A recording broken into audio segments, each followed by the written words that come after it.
हम हर वर्ष अपने प्राण प्यारे आराध्य देव का प्राकट्य उत्सव मनाते हैं। आज करुणा निधान सर्वलोक महेश्वर भगवान परमात्मा परब्रह्म श्री कृष्णचंद्र जी यह करुणा करके समस्त जीवों को परमानंद प्रदान करने के लिए ही प्रकट हुए।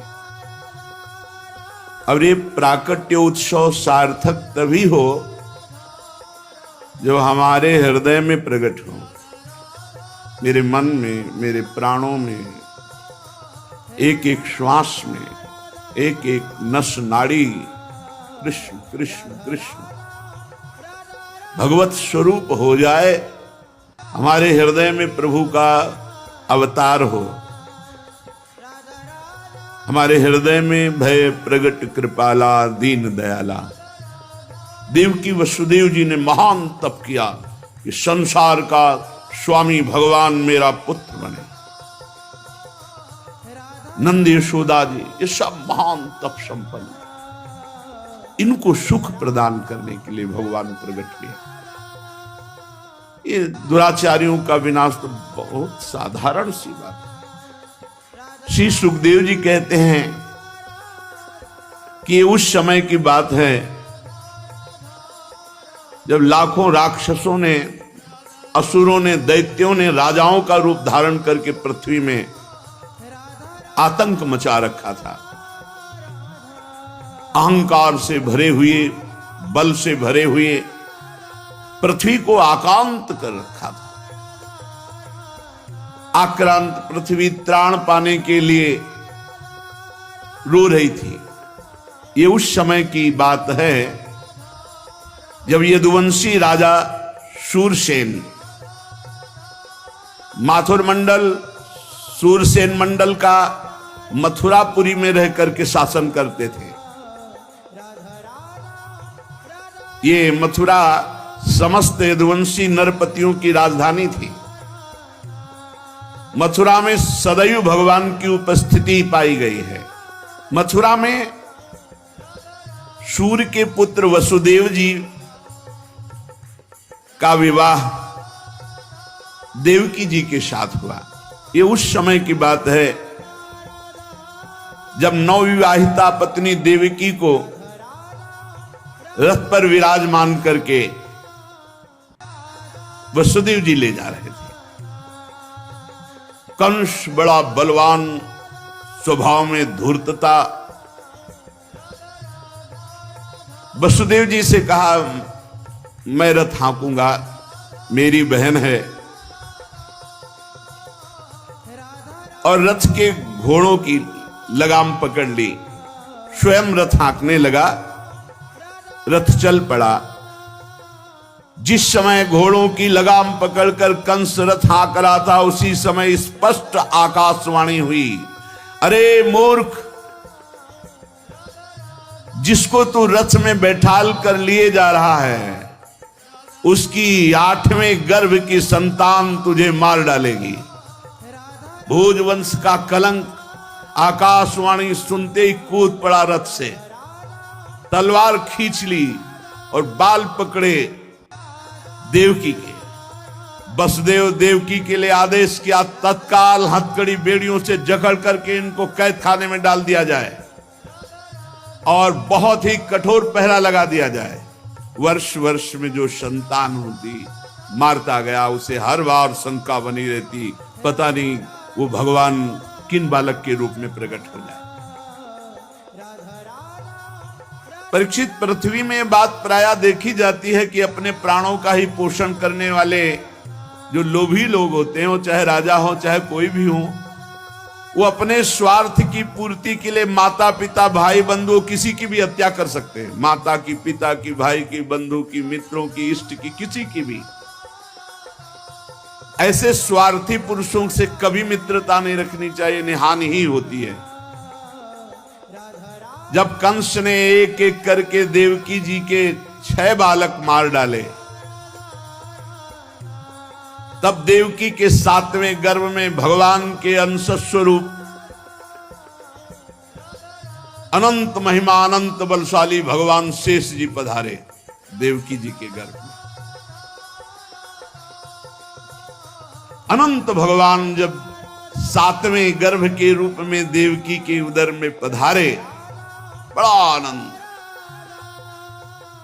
पर देवकी जी को लगा कि कंस इसे भी मार डालेगा, इसलिए वो रुदन करने लगी। विश्वात्मा भगवान ने देखा कि माता को बहुत दुख है और यदुवंशियों को कंस सताए ही जा रहा है, तो अपनी योग माया का स्मरण किया और योग माया को आदेश किया, देवी कल्याणी तुम ब्रज में जाओ, वह प्रदेश ग्वालों और गौओं से सुशोभित है।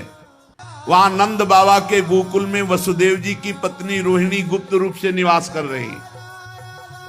उनकी और भी पत्नियां कंस के डर से गुप्त स्थानों में रह रही। इस समय मेरा महान अंश, जिसे अनंत शेष जी कहते हैं, देवकी के उदर में गर्भ रूप से विराजमान है। तुम जाओ वहां से उस गर्भ को रोहिणी के उदर में रखो। मैं स्वयं आ रहा हूं, अब विलंब से आने जा रहा।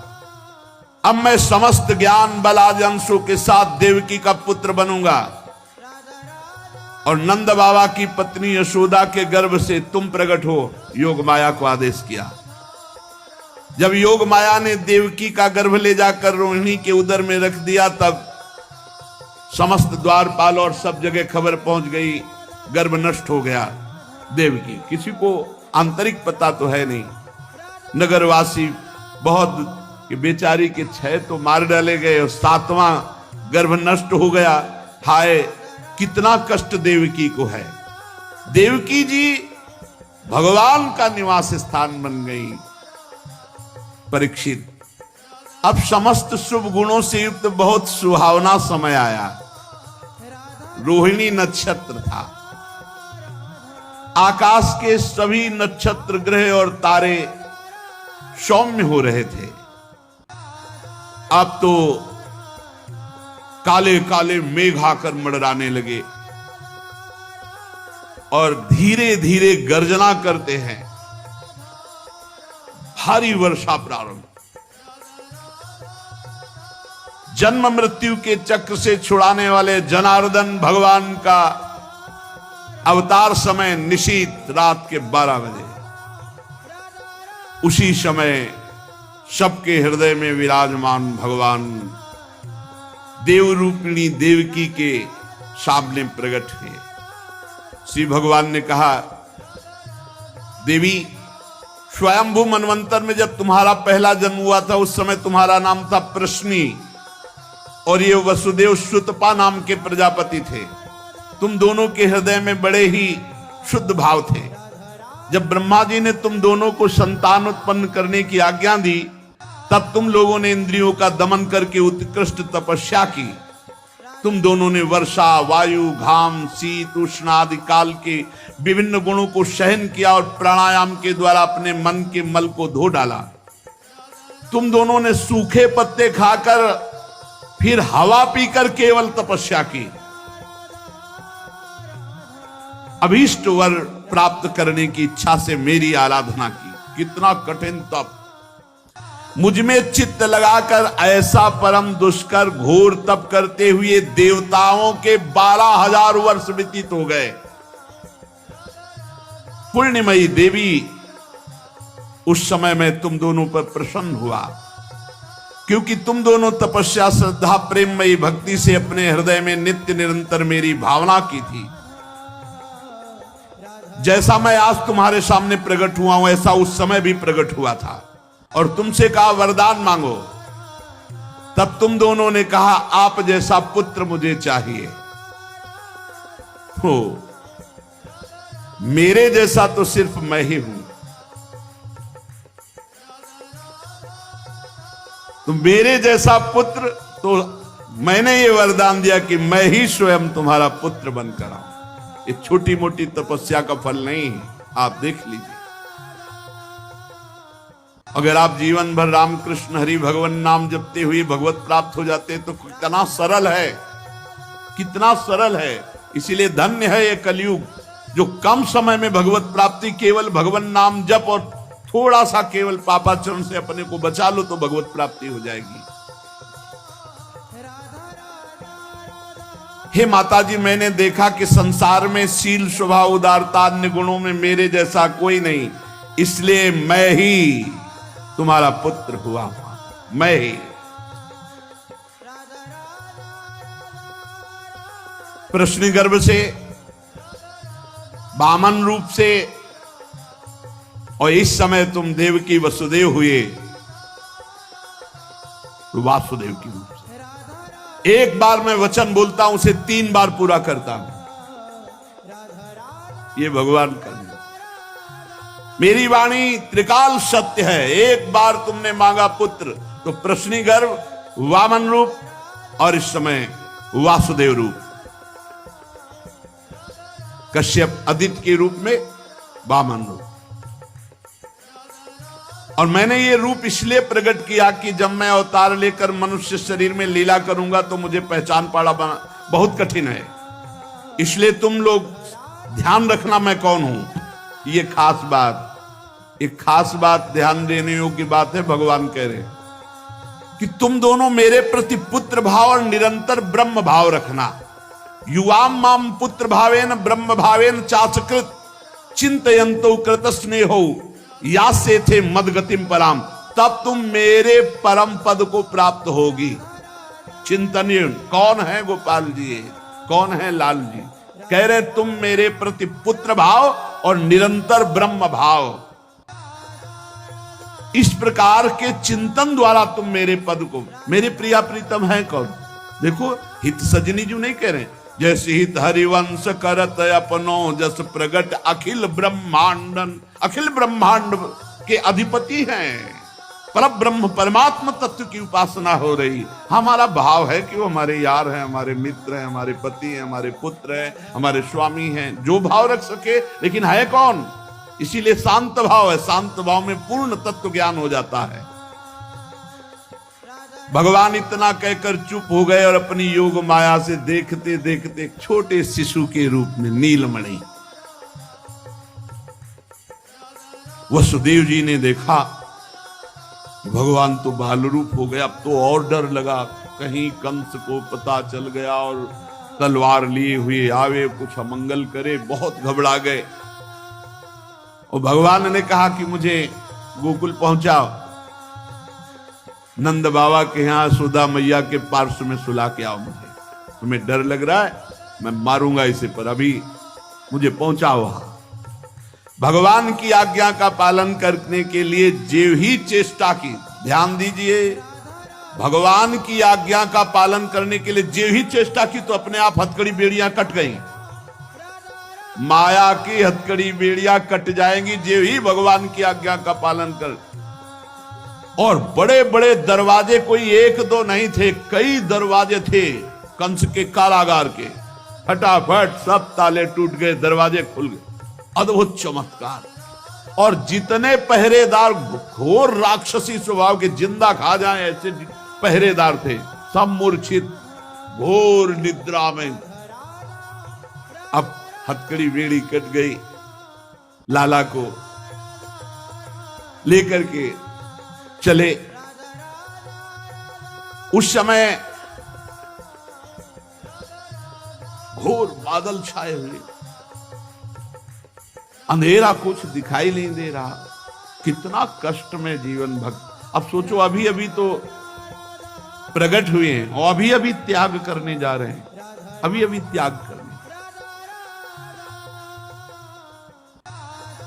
इधर समस्त द्वारपाल सब सोए हुए हैं। वसुदेव जी भगवान को लेकर, वर्षा हो रही, पीछे पीछे गुप्त रूप से शेष भगवान फण धारण के, मेरे प्रभु को बूंदे न लगे। जब वो लीला कर रहे, वसुदेव जी को पता नहीं कि पीछे शेष भगवान फण धारण किए। वो तो बस चिंतन में चले जा रहे हैं, कैसे वहां जाएंगे, कोई जान ना जाए कोई। और वहां पहले ही योग माया ने पूरी व्यवस्था करी, पूरा का पूरा परिकर सब बेहोश है दीन में, किसी को सुध नहीं है। केवल यशोदा मैया को प्रारंभ में इतना था, कुछ हुआ और बेहोश हो गए। क्या हुआ ये निर्णय नहीं हुआ। पूर्ववासियों की समस्त इंद्रिय वृत्तियों की चेतना हर ली, सब अचेत हो गए।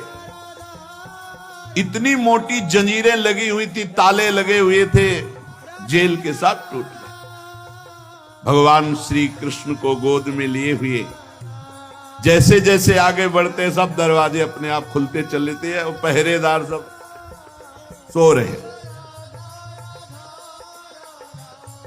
बादल नजदीक आकर मानो बरस रहे हो, ऐसे लटक लटक के बादल।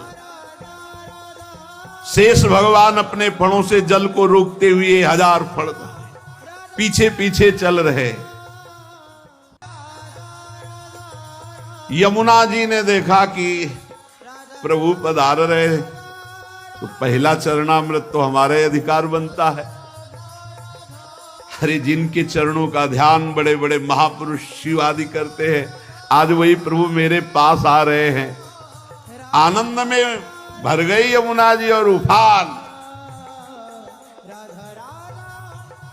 यमुना जी ने जब उफान आनंद का लिया तो वसुदेव जी के प्राण बहुत घबरा रहे हैं कि अब क्या करें, लौट सकते नहीं, कोई नौका आदि है नहीं। चलो प्रभु ने आज्ञा करी है तो वही देखेंगे। अब मेरे प्राण चाहे चले जाएं, मेरे लाला को कुछ। यमुना जी उफान कर रहे कि चरण छू ले, और वसुदेव जी उल्टा सोच रहे कि यमुना जी बढ़ रही तो लाला को बचाए। देखो ये समर्पण है, मेरे प्राण भले चले जाए, आज्ञा का पालन प्रभु को पहुंचाना है और सुरक्षित पहुंचाना है।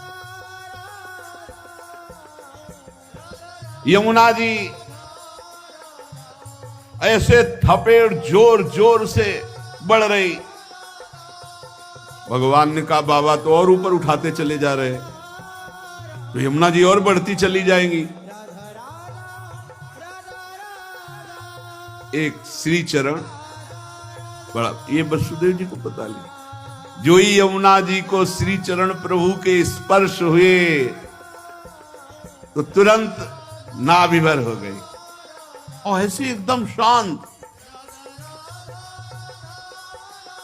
वसुदेव जी बाबा के नगर में गोकुल में गए तो डर रहे थे कि कोई देख न ले, लेकिन वहां कोई देखने वाला है, सब सोए हुए। उन्होंने अपने पुत्र, अब वो ऐसे देख रहे थे, और जहां सुलाया तो वहां भी पुत्र था, पार्श्व में योग माया और वही पुत्र। भगवान के इस अवतार में 2 अवतार हुए। एक हुआ चतुर्भुज नारायण भगवान का अवतार जो वसुदेव देवकी के सामने, और एक हुआ पीछे आपने सुना है, नंद बाबा और यशोदा मैया बहुत ऐश्वर्य समृद्धि सब रिद्धियां सिद्धियां अटखेलियां कर रही। ब्रज तो यहां रिद्धियां सिद्धियां अटखेलियां कर रही, कौन पूछता है। अवस्था ढल गई थी नंद बाबा की, चौथापन था, और ब्रजवासी